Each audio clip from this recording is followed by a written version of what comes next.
Hey, I'm JR from Crutchfield, and this is an installation kit. It's the FMK-550.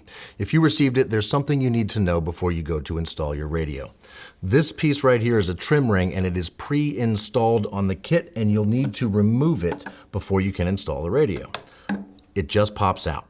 Once you have that out, you'll take the DIN sleeve that came with your single DIN radio, and you're going to want to slide that all the way into the kit and lock it into place. You lock it into place with a screwdriver and you pry out these little tabs here on the back. That locks it into the kit. Once you have that in, you're ready to install the radio itself. Most single DIN radios come with a trim ring around the face. You should probably remove that before you install it into the kit. It also just pops off.